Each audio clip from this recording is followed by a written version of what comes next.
Here's 5 reasons why you're struggling to meditate. Number 1, only focusing on the present moment. Now, you probably heard of mindfulness meditation. It's great for reducing anxiety and calming the mind, but it really isn't engaging a meditative state. You see, the present moment, where your physical senses are, where you're experiencing life, is where your meditation begins and where your meditation ends. So instead, whenever you're focusing on the present moment, consider it like you're grounding yourself. You're bringing yourself down back from your thoughts and your feelings and whatever else you're experiencing within your mind. The present moment is where your meditation begins and where your meditation ends. Number 2, not engaging your meditative state. So when you're ready to meditate, when you feel like you're ready to enter your state of meditation, you're breathing and you're calm, it's time to roll your eyes up and activate your meditative state.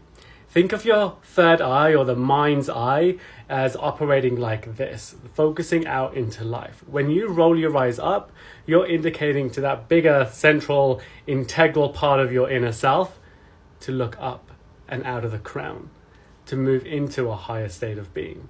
So don't forget to lock into your meditations by simply rolling your eyes up and reconnecting to your higher self. Number 3, not existing as the higher self. If I ask you to think of a red lemon, that version of you that can see a red lemon is you, a truer version of yourself. It's the you that can visualize a red lemon and be inside your body. So you're not connecting necessarily to your higher self. When you lock into your meditation, you're just simply existing as it. You are the third eye. You are the higher self. Try not to see it as something separate from you.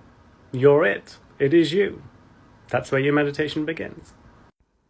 Number 4, a rigid meditation position. Now, a lot of people make the mistake of thinking that they have to meditate sitting cross-legged on the floor in a blissful meditative state, in lotus position like a meditation master. Truth is, grab yourself a cup of tea or coffee and just put your feet up and look outside the window. Do that for 60 seconds a day. Consciously observe the world outside, and you will start engaging in more of a meditative state. You don't have to sit in contemplation until you're ready and you're trained to sit in contemplation. Exercise and practice the matter by simply doing what you do already, but more consciously. Number 5, focusing on your breath instead of focusing on the control that you have with breath. So for instance, focusing on breath just merely means to focus on the inhale and the exhale and pay attention to breathing. However, focusing on the control of breathing will amplify your meditation practice, because whenever you get distracted, instead of focusing on the breath, you're focusing on the action of breathing. So you hear someone walk through the door, replace it with a conscious breath, with every distraction, every thought and feeling.